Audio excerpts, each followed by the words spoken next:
She's walking down 110th Street. She's causing new potholes. The Ninja Turtles are having to do new drywall and fix their Very bookcase. expensive in New York. And she's upset that people found her attractive. I hear a lot of people upset about the fat pride issue, fat shaming, and I want to hear from you. I want to know why, whichever side you're on. What is it about the other side that upsets you? Because this is an issue where there's a lot of controversy, but sometimes people can't articulate why exactly. I'll tell you exactly what it is for me. It's the compulsion of language. It's not about chubby women. It's not about mansplaining. Here's what I think people need to remember. Most men find most women attractive. Yeah. Okay, everyone in this room has who has a girlfriend or mothers, sisters. I can think of everyone right just connecting from us, at least 12 women, a variance of 8 inches and probably 60 pounds between them, and all of them would be considered attractive. So let me say, we do not expect women to look or be one way. Men don't expect that. No. My problem with the fat pride movement is when you demand that we deem all women to be attractive in all ways. It's the compulsion of language. Reasonable? Let me know. So here is what's happening right now. There's a show on Netflix again launching called Insatiable, and there's already a petition to stop it. Let's roll a clip so you have some context for it. My name is Patty. High school was a nightmare. Fatty Patty's huge. Every day I wondered, how much more of this can I take? Right here. Look! Patty's hot! Having my jaw wired shut lost me more than just my summer vacation. Now, I could be the former fatty who turned into a brain. Or an athlete. Or a princess. We have had enough of this. You can go. I don't even think the show is out yet, if I'm not mistaken. No. It doesn't stop people from already being outraged. Cue the tweets. My favorite one here is, it says, "This is still telling kids to lose weight to win." Yes. Bad idea to lose weight, right? The response really shouldn't be all that surprising, given the long list of fat pride leading romantic comedies, which brings us to this week's 7+1. You forgot the one in the chamber. There's always one in the chamber. And by the way, we have like 3 magazines today, just so you know, because but these were the most popular, of course, fat pride films that a lot of people don't realize.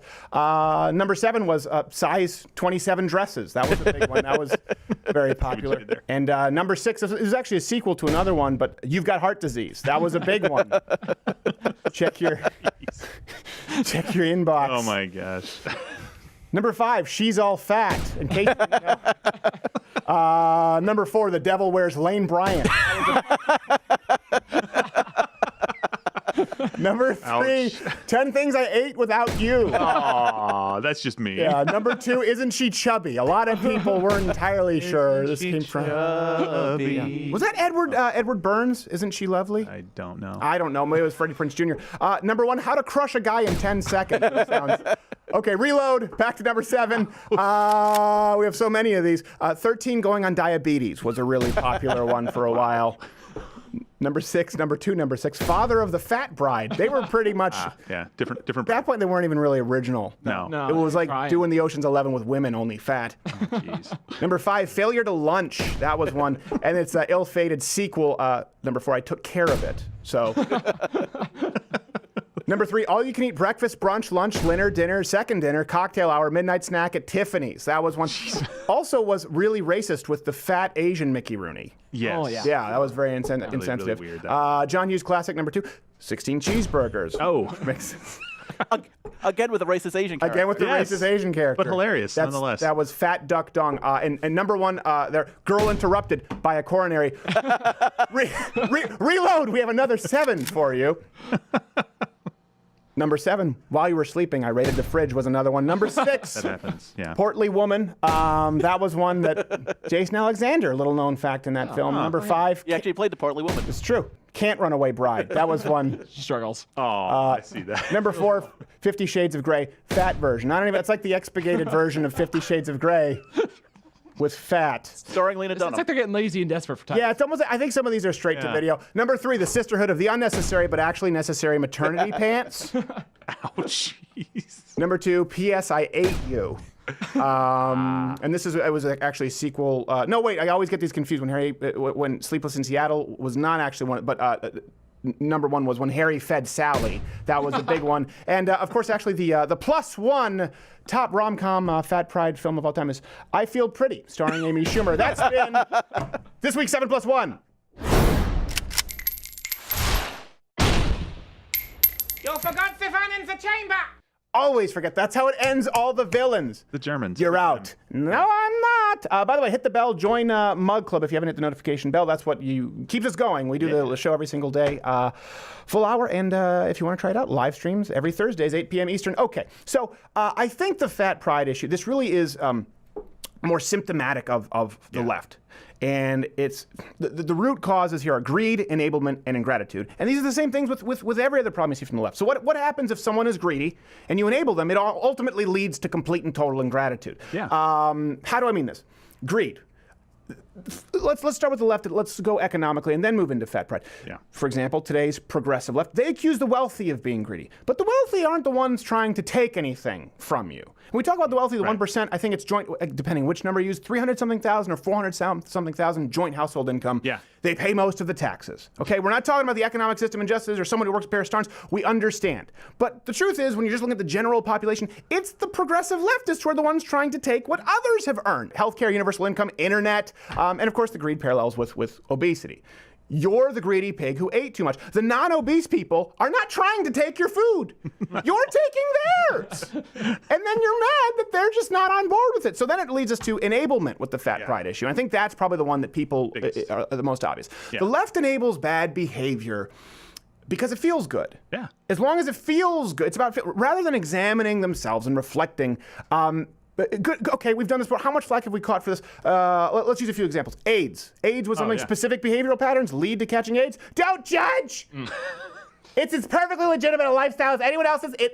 Okay, how about a lifestyle called... We should all be getting AIDS. You should be so lucky! You get AIDS, and you get AIDS. Oprah, by the way, said, I think, 2 in 5 heterosexual couples by like 1995. We have that sometime. We did it's it like in a... zero. Just search Stephen Crowder. That's an advertisement. It was an AIDS surplus she had to give out. Hey, by the way, the lifestyle is called not having sex with men in truck stop stalls. Yeah.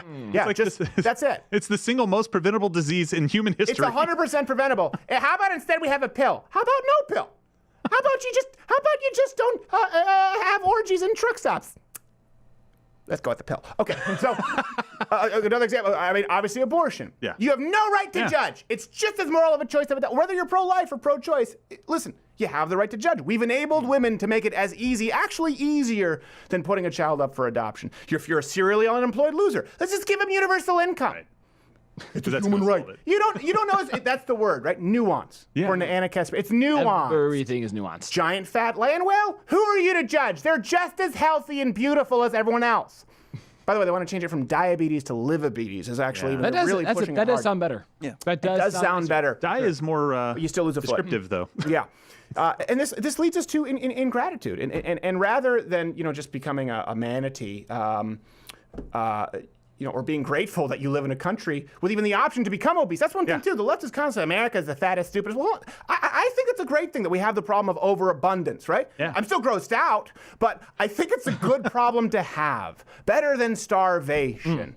And you have all of the tools readily available to fix it. Instead, people bitch. Yep. They bitch because you now feel entitled to not only a seriously grave health risk, but entitled to other people's opinions regarding your beauty. That's the issue here. You demand that the public opinion change in the face of evolutionary biology and, by the way, scientific medical consensus. Not only, let's not even say consensus, medical accuracy, truth. It doesn't matter who agrees on it. I'm never the problem. Exactly You're never the problem. It's society that has to be changed to accommodate them. Right. Instead of dropping a few pounds, we have to make all movie theater and airplane seats bigger. These same people are always bitching about privilege. How privileged are they? I'm too fat is the problem. You're privileged, and you're exercising it more. I'm exercising restraint. And then we need to get bigger seats because I actually like the roomy seats. We kind of all benefit. The issue is we go even as far as to shame those people who take care of their bodies. Yeah. Right? Now people they're thin is they try to say thin privilege. So we can't shame people for eating themselves into obesity. And I'm not saying you should shame people, but you can't even make a judgment saying this is a bad call. Yeah. But we can shame people who exercise enough that they can have a slice of pizza on the weekend, for example. And remember the idea of tolerance? Yeah. Remember that? Remember that idea? So the definition, I think I have it in front of me, is sympathy or indulgence for beliefs or practices differing from a conflicting opinion with one's own. The act of I don't even think that's going to be in the nomenclature for our kids. No. The definition of tolerance. It used to be, don't make fun of fat people. We all agree. Don't be a bully. Of course, that's fine. Listen, I was chubby 7th, 8th, 9th grade. I was short, fat, then really tall and skinny. I didn't shave until I was 21. The definition is the act of celebrating everything. Exactly. Yeah. That's a big difference. The left doesn't even allow differing opinions anymore. Yeah. They're blatant in the fact that they must engineer public opinion to match theirs exactly, or they will gaslight you. Right? Let's go from gay marriage to men in little girls' rooms. Yeah. Taxing the wealthy to being forced to praise. Now it's not, you don't believe me? It's forced praise of morbidly obese people. Instead of weigh-ins, NAFA has yay-ins. I yay ravishing. kidding me? I am halfway No. between sexy and lovely. No, you're not. Oh, I yay sexy. That was very You're blatant. halfway between diabetes, type 2, and death. I love Brodigan, just a simple answer. No, you're not. This was when we covered last week. This land whale who marched down Times Square in a bikini, right? This comes from Cosmo.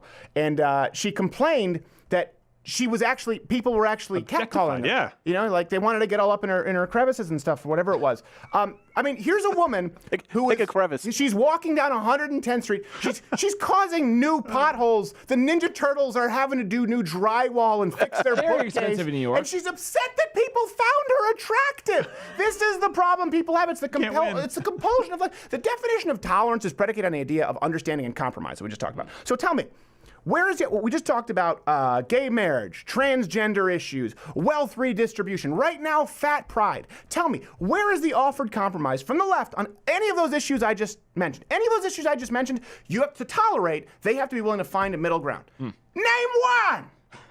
You can't force people to accept someone. You can't force an apology. You can't force people to love someone. And you can't force people to be sexually attracted to everyone. By the way, this is the thing. Most guys are sexually attracted to most women. You don't have to be perfect. We just don't want to have to be told that we're a racist, sexist, misogynistic pig if we are not attracted to all of the things. And that's, by the way, it's also medical accuracy. That's why Amazon Prime recently really, they struggled with their recent docuseries celebrating obese 75-year-olds.